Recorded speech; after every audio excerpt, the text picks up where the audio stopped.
All right, I'd like to thank everyone for being here. The time for the meeting has arrived. The notification for this meeting pursuant to the FOIA has been duly given. The hour is here. As is customary and according to the agenda, I'd like to ask board members to rise for the moment of silence and the pledge, and also invite members of the audience to also join us at this time.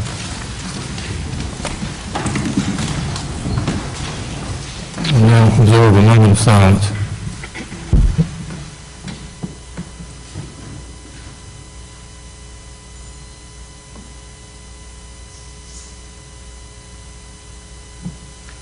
Thank you. Please join me in the Pledge of Allegiance. I pledge allegiance to the flag of the United States of America and to the republic for which it stands, one nation, under God, indivisible, with liberty and justice for all. Thank you.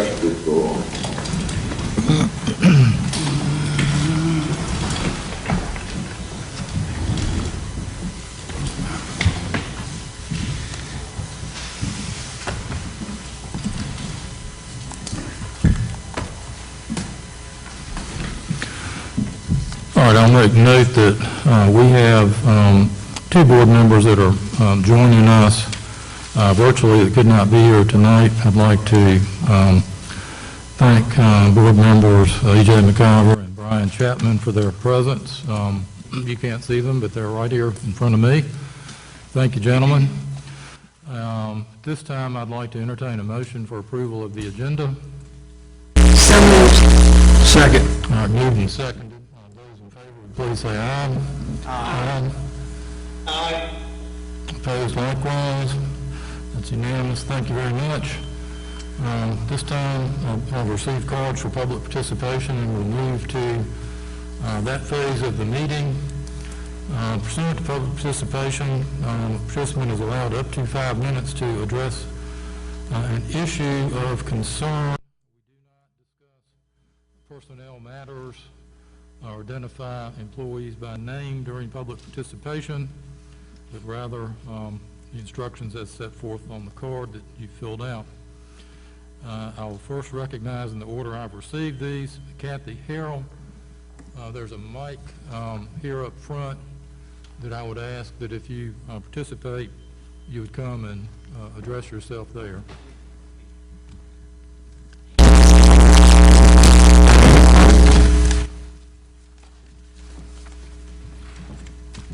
Good evening. I'm out of my comfort zone.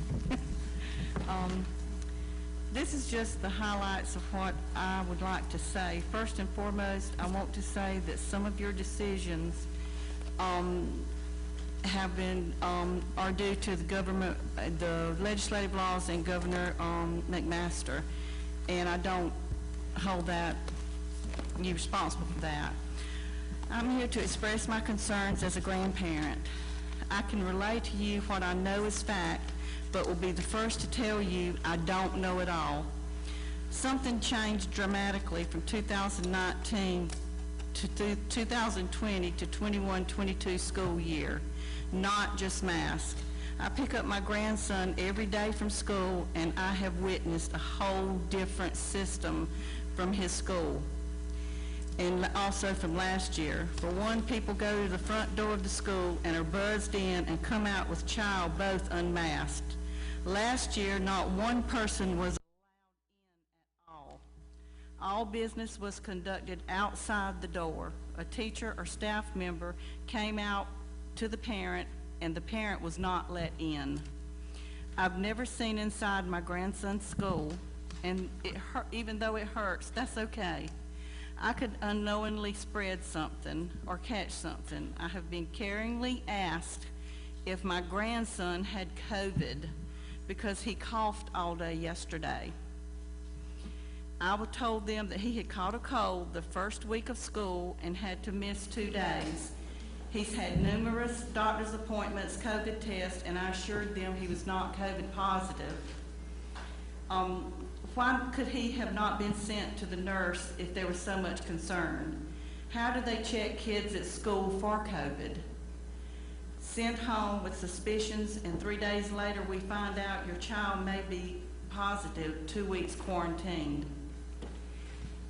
I know this next, what I'm going to say next is very true. At Dewey L. Carter, maybe I'm not supposed to say that, but I'm going to say it now. I personally know of a child that was sent home due to exposure. She tested positive, and so did her parents a few days later. These parents don't have sick days, no work, no pay. Before school started, you had access to information this may happen and made our kids sitting ducks. You gave no choices to parents 5 days a week, face-to-face was it. You have been unprepared since day one. Funding also plays into this also. There's no social distancing. 3 feet apart is nothing. Large class sizes due to parents not being able to do virtual, and A and B schedule is a must. I'm not a fan of virtual, but some students do well at it. I personally don't think cleaning has been a priority in our schools. I came here tonight to see who points fingers at who. We as grandparents and parents have abided by district rules, but can you honestly say you have implemented every possible safety measure? We leave our most blessed and treasured possession with the schools every day. Our children are the future of our schools and our town. There is so much more I'd like to say, but I think we all get that it was business as usual this year. Open up the schools for our most vulnerable. You all got it right last year, but this year, no way. Thank you. Thank you.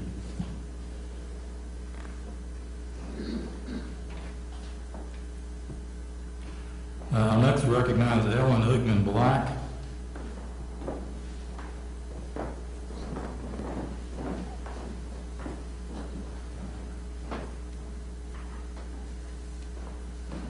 Good evening. Good evening. I'll echo some of what the previous speaker just talked about. Last year, I was one who chose hybrid for my child, and I felt that that was a safe option. This year, he was one that was very nervous about returning to school, with it being a full school. A lot of parents here tonight will talk about the mask mandate, so I won't go into that, but I do think this district, this board, could have a little bit more gumption and stand up against the proviso.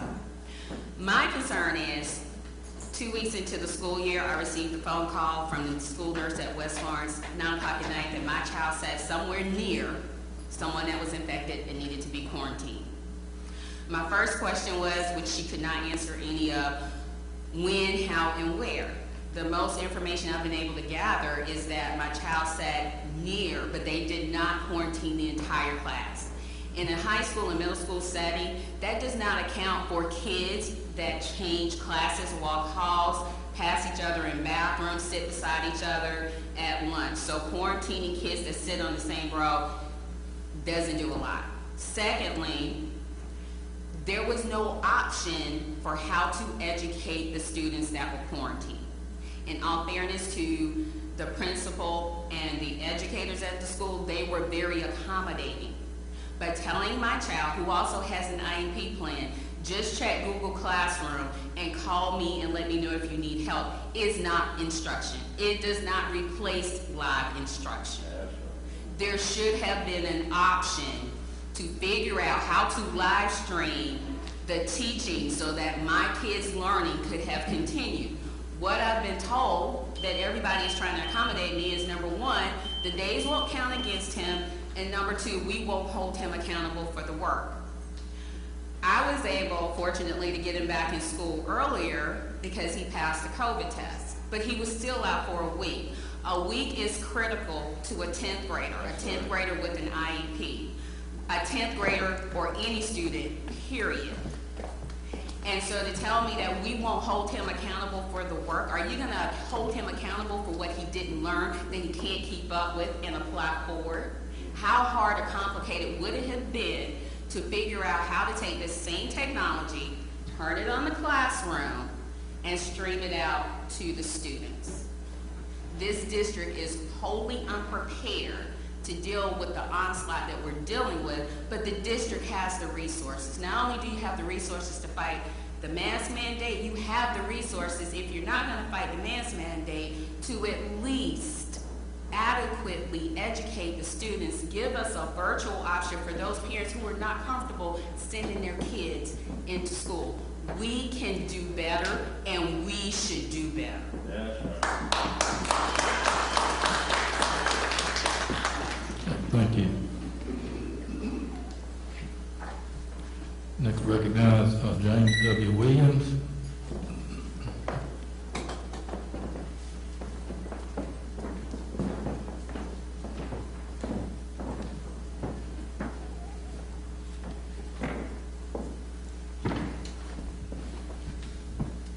Good evening.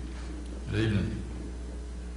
To God be the glory, and to God be the praise. I'm here tonight because I'm concerned with the way our district is being run. I think that somehow we have got into a kind of totalitarian system to where the superintendent runs everything, and the board rubber stamps it. But that's not the way it's supposed to be. Our children are facing dire circumstances now. Not things that would rob them of a minute or two of playtime, but something that could cost them their lives. And to have our board not take a leadership role and recommend a mask is unconscionable.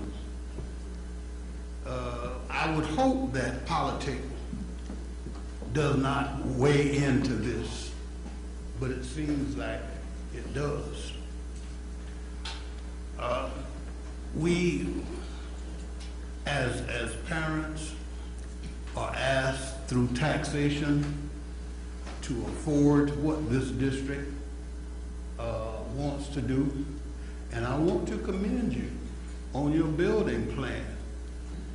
You have done great, but the idea of making decisions without giving the community any input is just wrong. It's just wrong. Ruling by committee or really by yourself is wrong. If you expect for us to pay for the things that are going on, then we ought to get some reasonable input when changes are made. We went to full-year school this year, and I don't believe parents had any input really on that. That was a decision that was made at the top and handed down. And whether it's for the best or not, I don't know. But I do know that the parents that pay for all of these things should have something to say about what goes on in this district.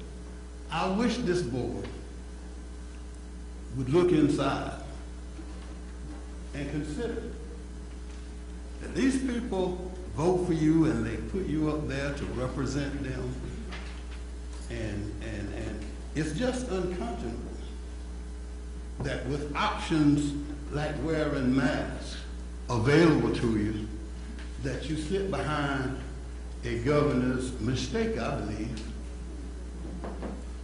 and won't make a decision, won't offer any consequential recommendations. I don't want to talk too long, but I did want to say that I wish you could get back to giving the parents some say-so in the way this district is being run. Thank you, sir. Next, I recognize Lindsay Batchelor.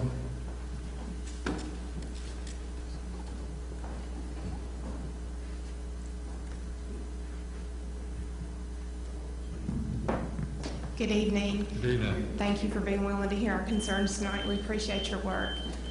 My name is Lindsay Batchelor. I'm the mother of 2 FS1 students, both at John W. Moore Middle School, and they are both being quarantined right now because of contact tracing. I have 2 questions tonight. The first is in regard to virtual learning.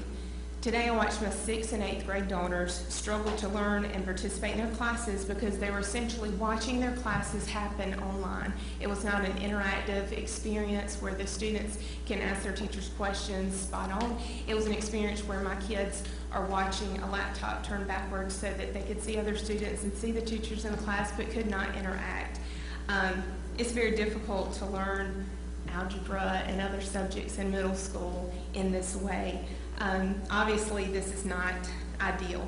I believe that this form of virtual learning, if we're forcing our students to go home to quarantine, and I understand being safe, that method of virtual learning is not servicing our students or our teachers well. Actually, during my research, I realized it's actually against the law to require the teachers to teach students in the classroom and students on an online course simultaneously unless you're paying them more, and that's reported to the Department of Education. That's right. So we know that it's not an ideal situation because there's already been a resolution to address that, to ensure that our students receive the highest level of education they can. So I really think this needs to be rethought. I feel like the virtual learning that's happening right now is a knee-jerk reaction, and it's not adequate. It's nothing like we were experiencing last year. There's not dedicated teachers to virtual learning. It's, hey, hop on Google Classroom and we wish you the best. My second question is about repeat quarantines. My children are being quarantined right now. My first child is going back to school tomorrow because she had a negative test. She has a classmate that there's a student that he was home for 7 days, came back to school for 1 day, and then had to go back home for 7 more days. So the first 21 days of school, he's home for 14. That could happen to my children. That could happen to anyone's children. What are we going to do to prevent repeat quarantines? Because again, it's not an ideal way to operate. And I feel like now we've said for so long, unprecedented times. These are precedented times now. We have lived in COVID for 1.5 years now, so we've got to figure out a better plan on how to address those issues. I also feel like our shotgun approach to let's send all these kids home that may possibly have been exposed to COVID. For example, my oldest child, from what I've been told, she was included on a friend list from another daughter who was, another child who was sent home due to a positive COVID test. 13-year-olds aren't always on the same friend list every day. On August the 12th, when my child was allegedly exposed to this COVID student, who knows if they were even friends that day? That's how middle schoolers work. So I just want to kind of get some more understanding. I feel like there's a lot of students that have passed the COVID test after 5 days, and they're having to wait till 7 days or 10 days. I understand DHEC regulations. And Dr. Malley, I really appreciate you getting back with me on the questions I sent you this week as well. So if the answer to that is spreading out desks, adding more equipment to separate the children, whatever we need to do, something needs to happen to prevent children from having to quarantine and double and triple quarantine. And finally, I have 2 questions. How many FS1 students have COVID at this time? And my second question is, how many FS1 students are quarantining currently? We just take your comments at this section. The superintendent will be giving his update later. Thank you. I appreciate it. You're welcome.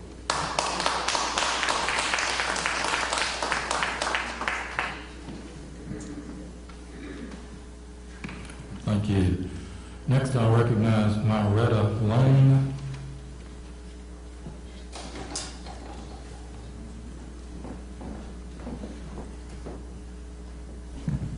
Good evening, and thank you for hearing my concern. Can you hear me? Okay. Good evening, and thank you for hearing my concern. My first point has already been addressed in terms of the mask mandate. My second concern is the year-round school. As a parent, I do not work for the school district. So my work schedule is not conducive to year-round school. During the intersession, when they're out, in addition to the regular holiday breaks that they may have, what are the kids going to be doing? What are the students are going to be doing?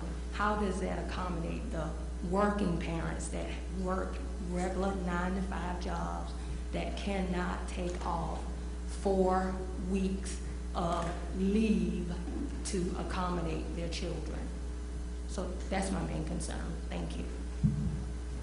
Good, thank you.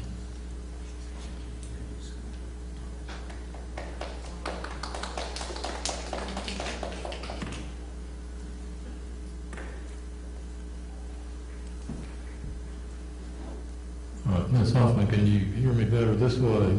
Okay, sorry about that.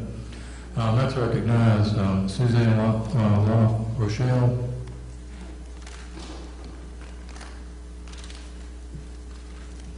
Good evening. Can you hear me? I'm a little short. Distinguished school board members, my name is Suzanne La Rochelle. Thank you for taking the time to listen to my concerns. I'm a mother of 2 children who attend 2 different FS1 schools, West Florence High School, South Florence High School. I think that all of us here can agree on a few things. We do not want another preventable COVID death in this county, in this state, in this country. We want our kids to be in school safely. We want our economy to recover. And we know that if we don't, the most vulnerable, the most impoverished populations are the ones most harmed. One of my children tested positive for COVID last Saturday, August 14th. He has significant special needs. He's autistic, he has severe anxiety, he has depression. I am 99% sure that he contracted the virus at school. Why do I think that? Because he has extreme social anxiety. He has refused to go to school for 2 years. He has an IEP. I've worked very closely with Mr. Brian Denny. He just returned from a residential treatment program to address his anxiety, his depression, his autism. We get this great IEP plan to send him back to school. He went 2 days. He went on Tuesday. He missed the first week of school because we didn't have a placement for him. Monday he took a tour of South. He's obsessed with the military. And so he said, if I can do ROTC, maybe I can do school. Mr. Denny was great. We got him into the programs he needed to be. Took a tour on Monday, went to school on Tuesday, was too anxious to go on Wednesday, went to school on Thursday, didn't feel well on Friday, tested for COVID on Saturday. So he's out this whole week. The reason I think he got this in school is because he only goes to school and home. And everybody else in the family tested negative. So there was no one else that he had contact with. It's possible that if the students in the high schools were wearing masks, this would not have happened. I can't guarantee that, but it's going to be extremely challenging now for my son to go back to school. His anxiety is going to be through the roof. He's missed a week. It's just a disaster that could be prevented if we would wear masks. And furthermore, because of the IEP, and I have been an educational advocate for some time, every child on an IEP is required to have a free, appropriate public education. The fact that there are children in this school putting my son at risk is not allowing him to access a free, appropriate public education. I've spoken to attorneys about this already. I'm not going to talk too much longer. My other child, they're both adopted. They both were born addicted to every drug in the book. She has CP, she has anxiety. she wants to wear a mask. She goes to West. 90% of the kids at West did not have masks on.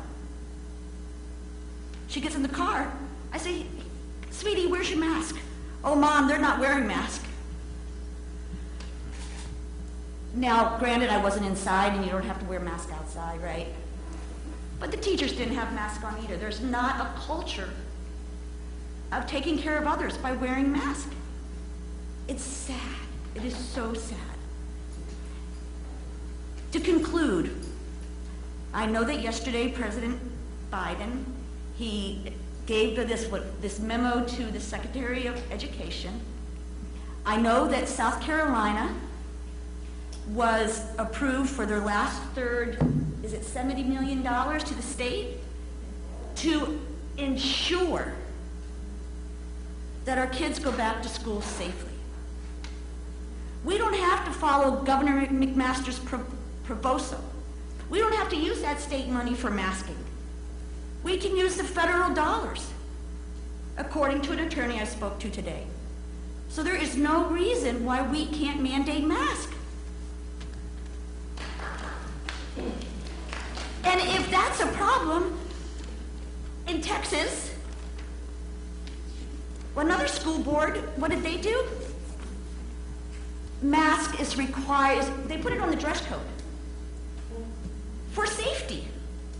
Just like, you know, you're not supposed to wear flip-flops for safety. Maybe we just need to say we're going to wear masks, because leaving it to personal responsibility is not working. And our children's education is at risk, and will they recover? I don't know.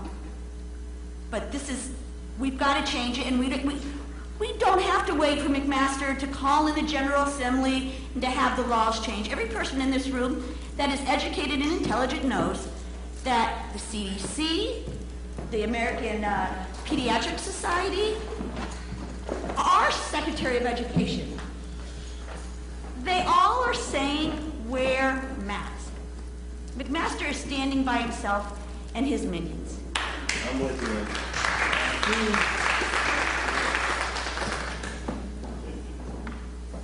Thank you, ma'am. Next recognize Fanika George DeWitt.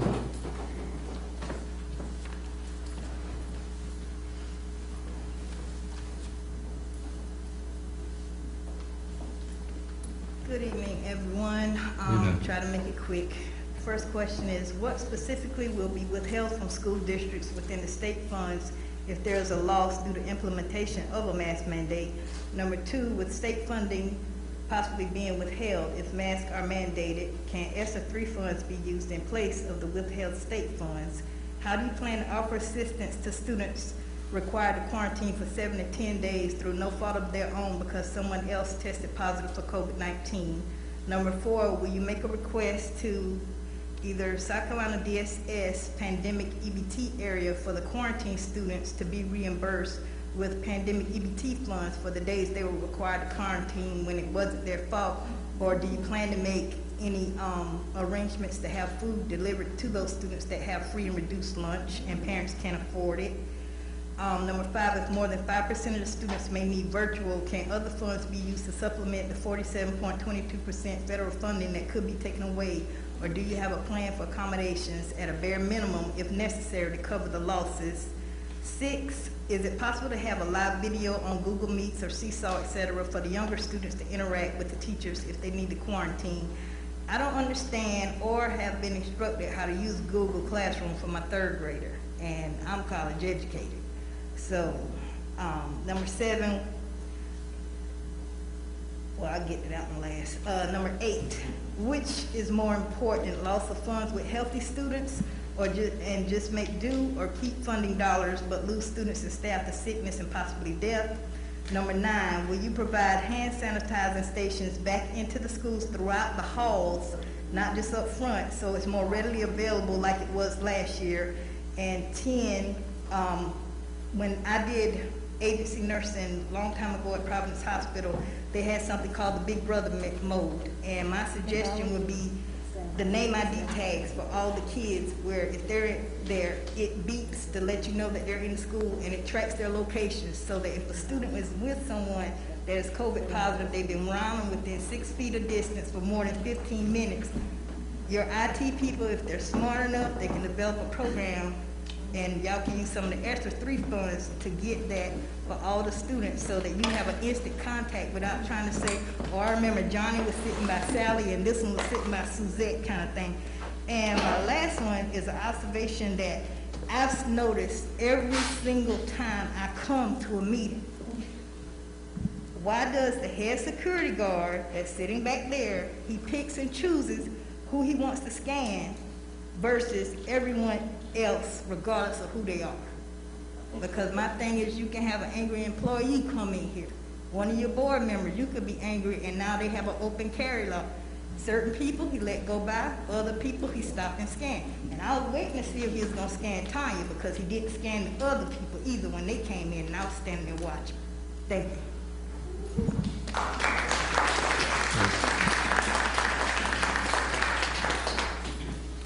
Thank you. Next, recognize Gloria Jones.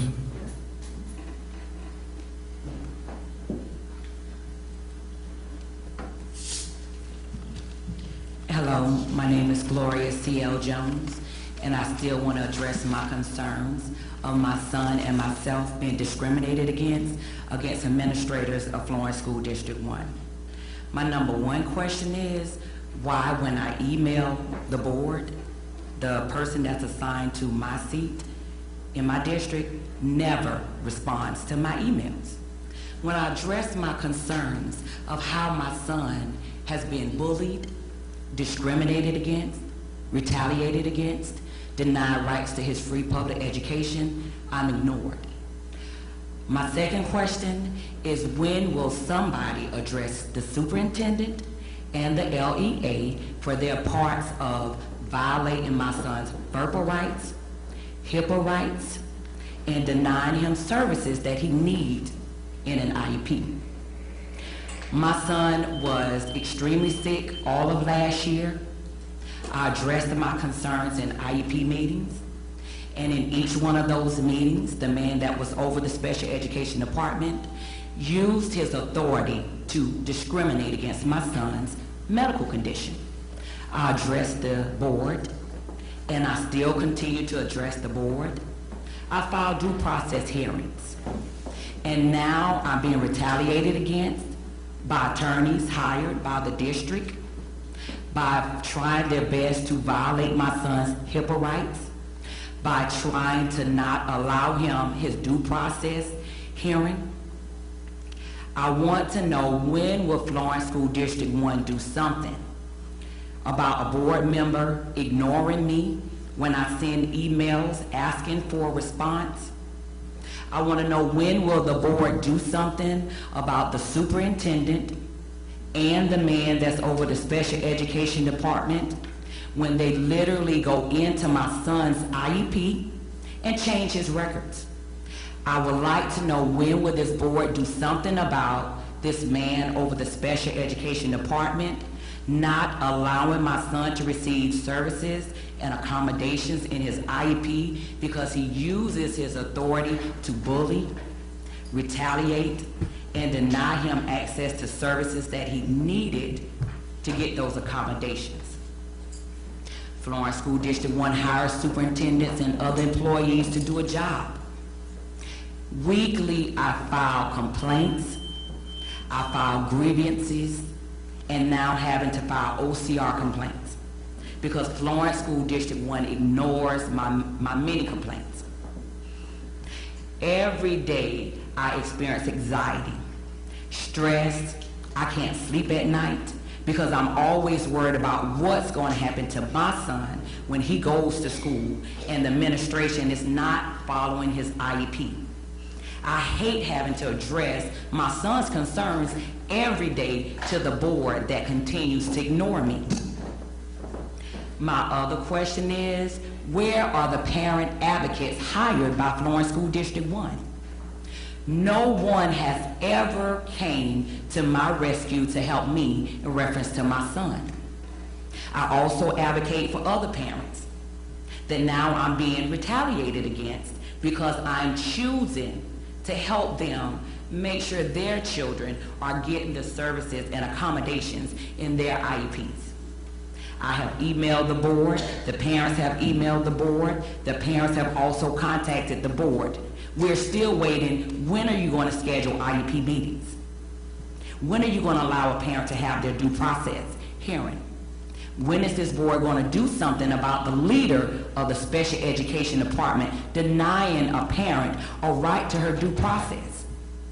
This same man that I'm addressing, he is changing parents' records.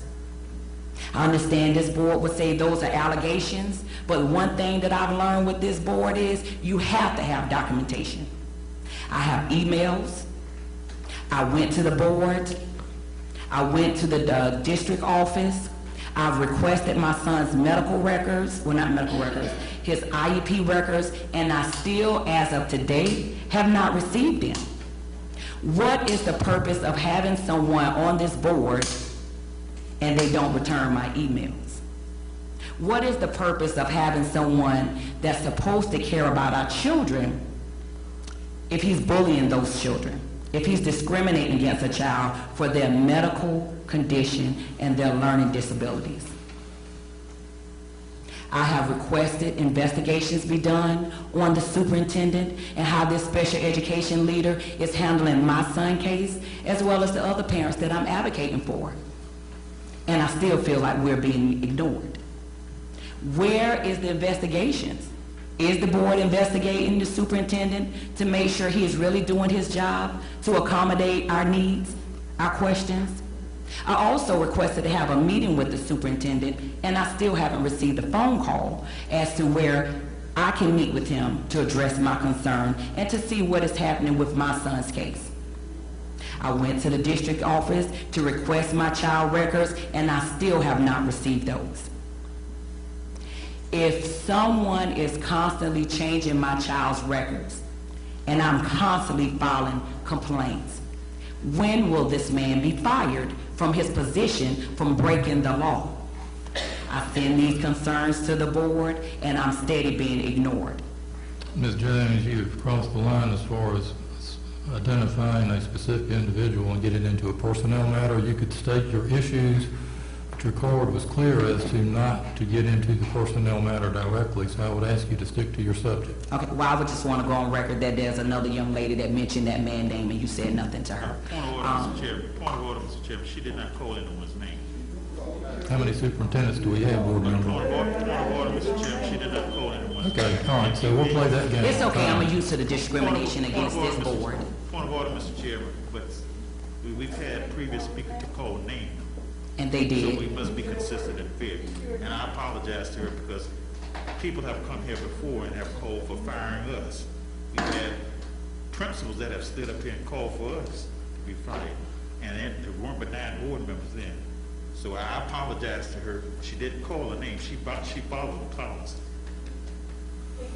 And speaking of policy, when will I get a copy of the grievance policy that I requested? When will I get a copy of I sent an email requesting records of payments that's being made on behalf of my son. I still haven't received that.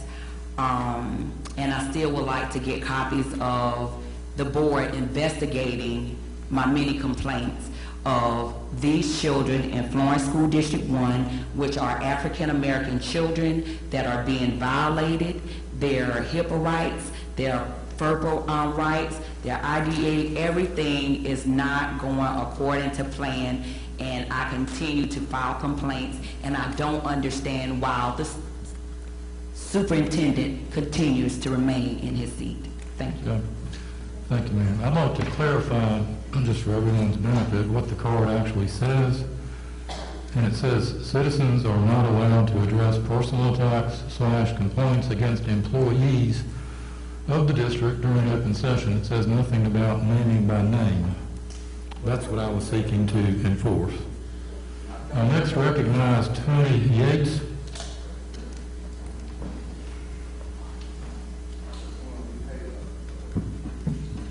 Can you hear me? Yes. Okay. I would like to address the fact that the homebound situation, because I have 2 kids that have sickle cell disease, and they've been in Florence District 1. I now have a 7th grader and I have a 5th grader. They both have sickle cell disease. My son has had strokes. Recently, December of 2020 was his first one. He had another one actually in school at North Vista with the nurse. That was in June. I filled out for his homebound. He gets transfusions every other week. I filled out for his homebound, and before we got a new superintendent, I never had to keep getting it filled out.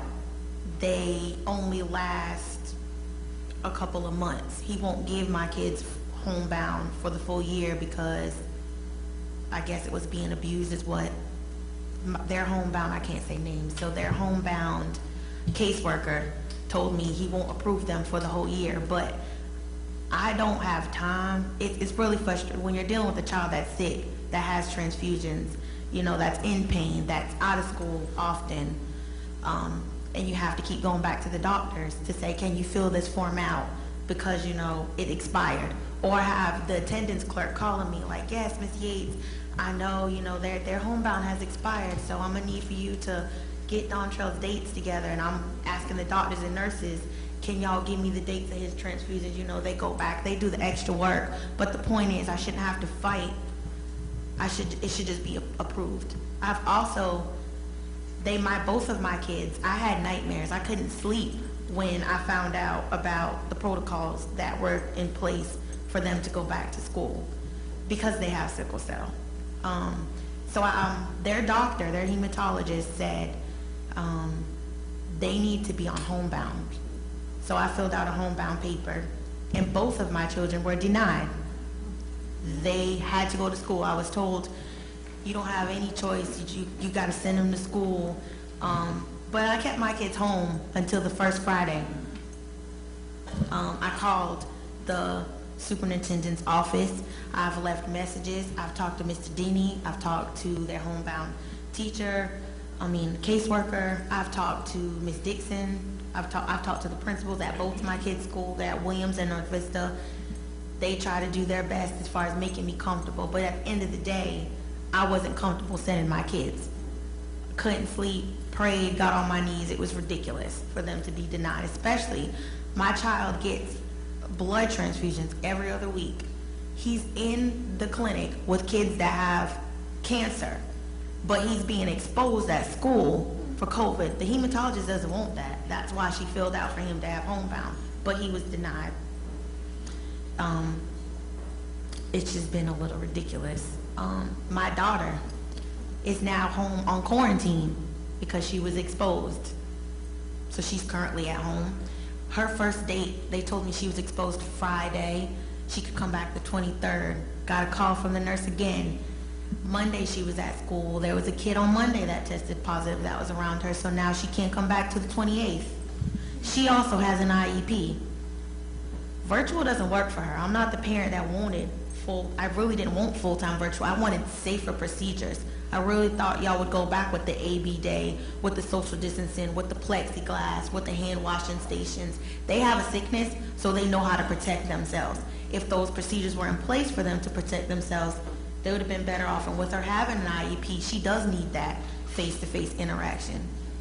But she's at home, working on a Chromebook, trying to figure it out, and it ain't working. My son, he's home. He had a friend that went to Williams and is positive for COVID, but was at school with him Monday. So I did not send my kid back, but I'm being told that his absence is going to penalize him because he was denied for his homebound. But at the end of the day, he's my child. I'm going to do whatever to protect him. So I called the school and I told them he'll be on virtual. This virtual quarantine situation isn't working. He had to get a 504 plan. After having strokes, he's never had an IEP. He was in Montessori, had great grades. My son had a stroke in December and then one in June. That has affected his, cognitive behavior and everything. So now he has a 504 plan, but he's not getting anything from the district. He's been denied. And I personally feel upset. I mean, I heard her say you got back to her instantly. I haven't had to receive a phone call or anything. And I mean, I had concerns last year too, when they are constantly being denied for full homebound. I mean, as a parent of 2 sick children, that's a lot. I mean, I'm worried about if I'm gonna lose my child, I shouldn't be worried about, you know, having to give you the excuses because you don't think it's necessary for them to have it for a full year. I feel like a lot of kids with sickle cell are being, you know, dismissed, and I'm not understanding why, because it's a serious disease. I think that if you're gonna be in position, y'all should think about the children that have disabilities. When this decision was made for them to come back for the year, with them being no virtual and everybody being in full capacity, you didn't think about the kids with gestational diabetes or the kids with sickle cell or the kids with autism special needs. You just threw them in. And we all know with COVID, they have a harder chance of fighting it. We all know, you know, 98%, but these are the kids that would be sick and, you know, could pass away. So why didn't y'all think about that? Y'all put everybody into the same category, and they're not. All kids are different. And my child is at risk now. I mean, she's home. I try to prevent it, you know. So those are my concerns with that. Also, the homebound situation, that's my concerns. And y'all figuring out the homebound for kids. That's my question. Another question I have is, have y'all ever thought about the way the school times are? I mean, because I'm from Newport, Rhode Island, and everywhere else, high school gets out before. Why is it the elementary kids go to school and they get out before the high school kids? Because most people have, you know, kids that are older in high school can babysit and do after school programs for the younger kids. Have y'all ever thought about switching those times and letting the older kids go to school, get out earlier so they can babysit for their, you know, cousin, sister have a babysitting job? Why is it, you know, flipped around? I always wanted to know that, because where I'm from, the high school gets out first. It's high school, middle school, then elementary. I mean, I like the way y'all rebuilt the schools, that y'all working on that. I do like the year-round schools. I think there should be more programs in place for parents that do work, you know, in those places. But have y'all ever thought about flipping the times? That might help out with those situations. High school kids could babysit and help out if they got out early. Thank you, ma'am. That's all.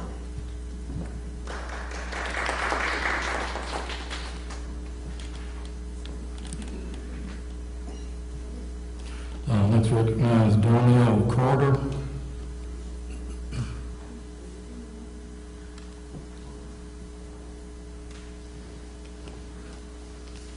Good evening, everybody. Good evening. Can you hear me good?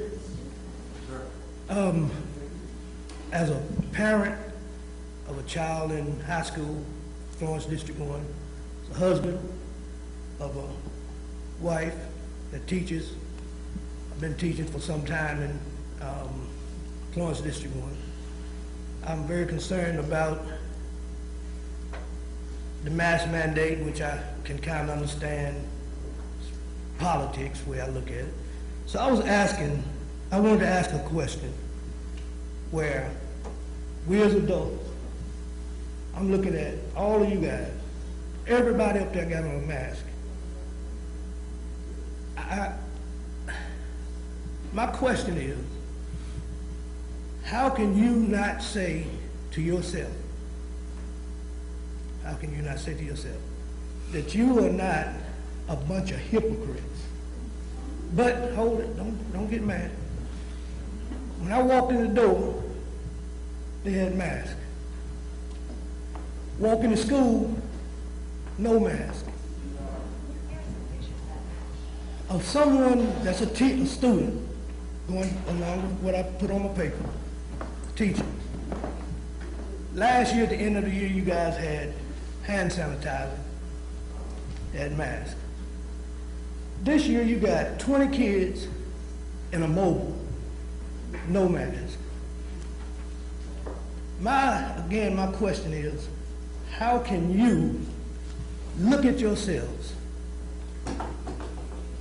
and not get together as a board and make a choice to override the governor and say, try to save our children. I look at these parents in here, and I see a lot of us got masks on. I feel like I'm sacrificing my child at times because of the way the school system, way it's set up right now. That was one point that I wanted to make, and I wanted to make it real clear. And then, I don't want to address the superintendent because, according to that, you just can't address a person. But when decisions are made, I know of 3 decisions that have been made that I listen. And neither one was through the board. One was Williams Middle School being built. Then they made a choice to give them another school. So, I'm here as a concerned parent to ask you guys to look at yourself. You ought to be, and it's not a scolding or anything, but we ought to be able to come together and say, look, tomorrow is another day. We got a weekend coming up. Let's just try to save some of these children. Please. I could get up here and fuss, holler, make waves in the water, but all I really gotta say is look at yourself. You got a mask on, man. You got a mask on. I guarantee you if I started crying, you would look at me different. If I started screaming, you would look at me different. If I didn't have on a mask, you would look at me different. How them kids looking at us as grown people? We sitting up here bald head, gray, different looks. And we got children that are going to school and you won't even hand them a mask. Things have changed, y'all, since school started.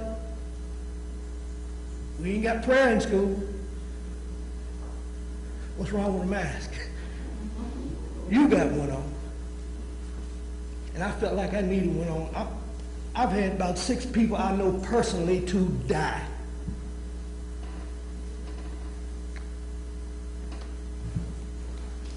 Thank you, sir.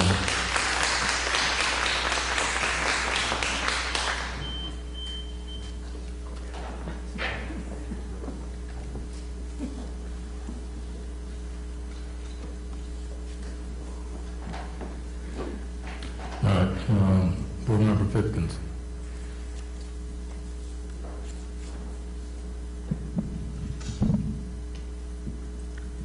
I speak tonight as a parent and as a community member. First thing I would say is that at the onset of this board approving an early return to school this year, this board was being progressive and aggressive in terms of trying to return to things as much as normal as possible. But the reality of returning to things as normal as possible is in actuality a self-fulfilling prophecy, which is not reality. Last week to the date, I have a child who had to experience to be quarantined. And those of us as board members who have children in the district presently, I'm not talking about grandparents, I'm talking about those of us who are parenting children, our own children.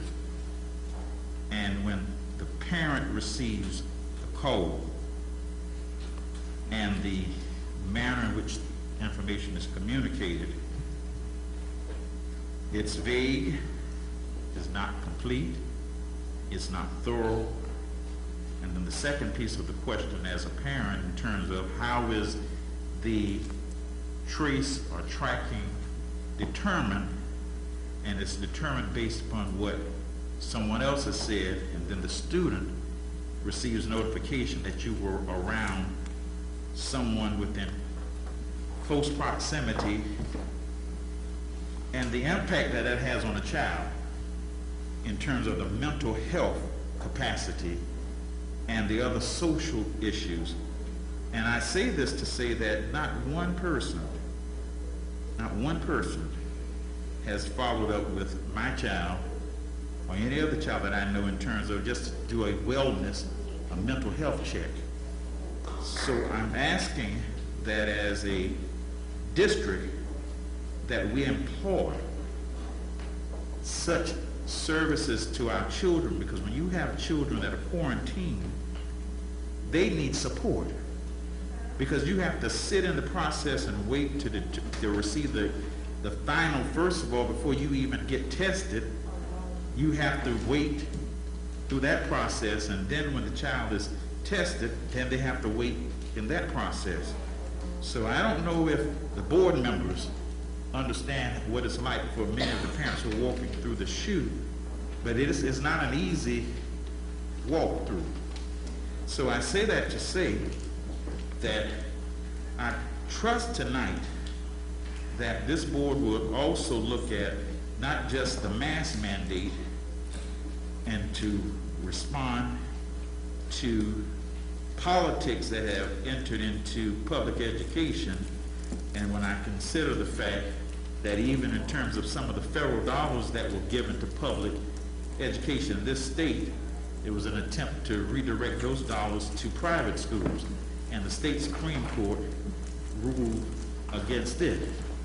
So I'm also asking that this board also come back and look at where we're actually spending the ESSER 3 funds, particularly to provide supports for children.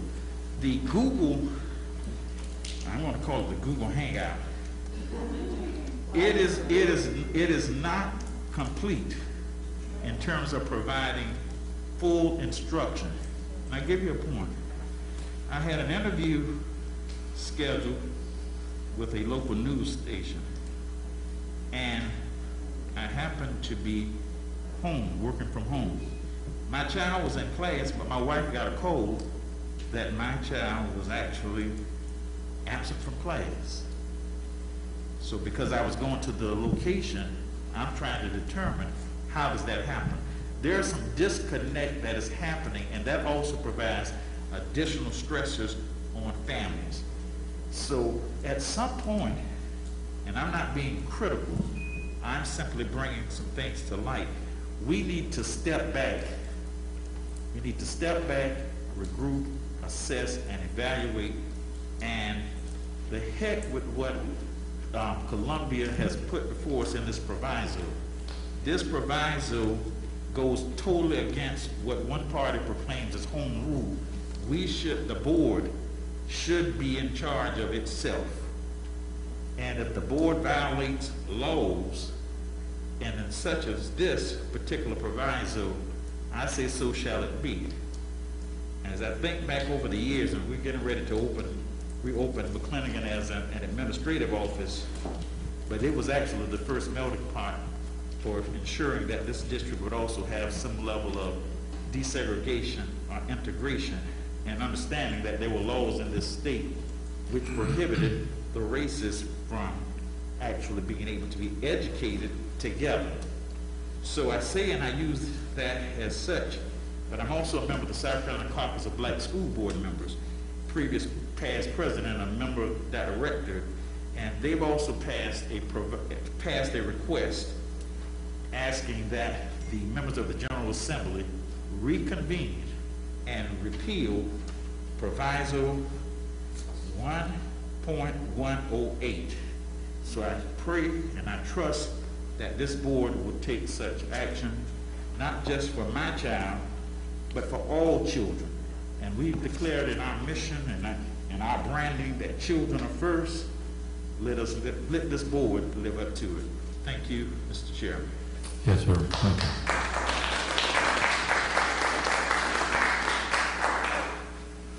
Next, recognize Bridge Waiters or Waits. Okay.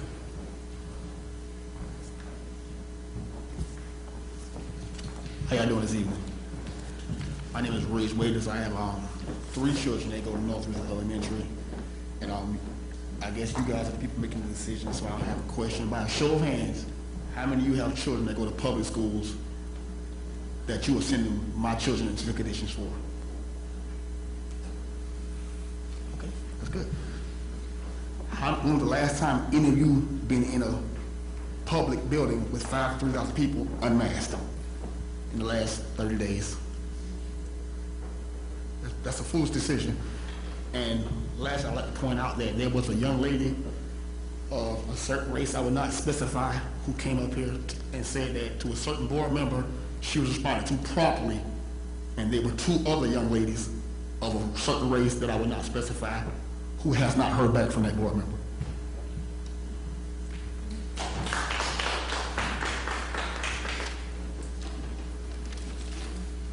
Thank you. Next I'll call on Amber Fry.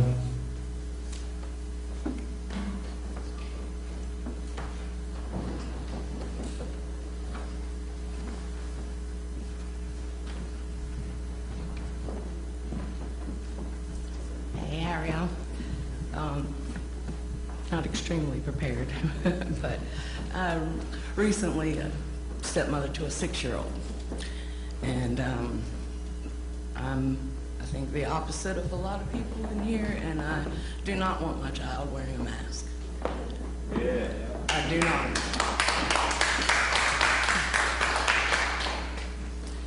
I want my child to be able to see a smiling face. Yes. I want my child to be able, she's 6, she's learning to read, learning, you know, how to pronounce things. That's right. How can you teach that when you can't see your mouth?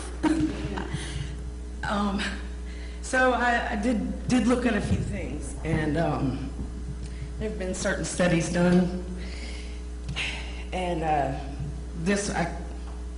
basically carbon monoxide and all this, or dioxide that you exhale, it basically accumulates under your mask, and it's not good. Your carbon monoxide level goes up in your body. Is it monoxide? And your oxygen level goes down. And says most of the children reported that most of the complaints reported by children can be understood by consequences of elevated carbon dioxide levels in inhaled air. This is because of the dead space volume of the mask, which collects exhaled carbon dioxide quickly after a short time. This carbon dioxide mixes with fresh air and elevates the carbon dioxide content of inhaled air under the mask. And this was more pronounced in studies for younger children. This leads in turn to impairments attributable to hypercapnia. A recent review concluded that there was ample evidence for adverse effects of wearing such masks. Psychologically, wearing masks fundamentally has a negative effects on the wearer and the nearby people. Basic human-to-human connectivity through facial expression is compromised and self-identity is somewhat eliminated. These dehumanizing movements partially debate the uniqueness and individuality of a person who is wearing the mask as well as the connected person. Social connections and relationships are basic human needs. Sorry, I got all my papers mixed up here. Oh, and here's one. The WHO repeatedly announced that at present there is no direct evidence, studies on COVID-19 on the effectiveness of face masking of healthy people in a community to prevent infection of respiratory viruses, including COVID-19.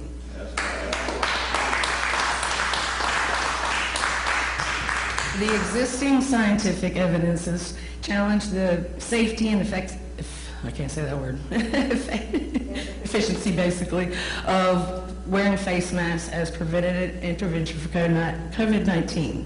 The data suggests that both medical and non-medical face masks are ineffective to block human-to-human transmission of viral and infectious disease such as SARS-CoV and COVID-19, supporting against the usage of face masks. Wearing face masks has been demonstrated to have substantial adverse psychological and sociological effects. These include hypoxia, hypercapnia, shortness of breath, increased acidity and toxicity,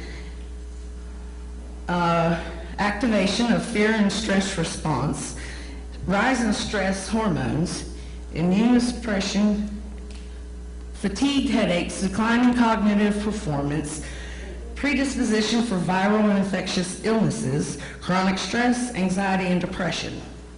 Long-term consequences of wearing face masks can cause health deterioration, developing and progression of chronic diseases, and premature death. Governments, policymakers, and health organizations should utilize proper and scientific evidence-based approach with respect to wearing face masks when the latter is considered for preventative health. Excuse me. And was on one of my papers. I lost it. Okay, here we go. The physical properties of medical and non-medical face masks suggest that face masks are ineffective to block viral particles due to their distance in scales. According to the current knowledge, the virus SARS-CoV has a diameter of 6 nanometers to 140 nanometers, while medical and non-medical face mask thread diameter ranges from 55 micrometers to 440 micrometers, which is more than 10,000 times larger. Due to the difference in size between SARS-CoV diameter and face mask diameter, they can easily pass through the face mask. I mean, I don't know what else to say, but I don't want my child to not have interaction and normal human interaction. I understand social distancing. I understand taking care of our elderly. But I read something the other day, it's like out of the 400 children that have died under the age 18, none of them were healthy to begin with. They all had some kind of comorbidities or something. I'm not saying that I want anybody to die, but it's just, it's detrimental to the physical. Please respect the speaker just as you are giving respect. Development of children and mental. Your time's actually up. So, thank you. Thank you.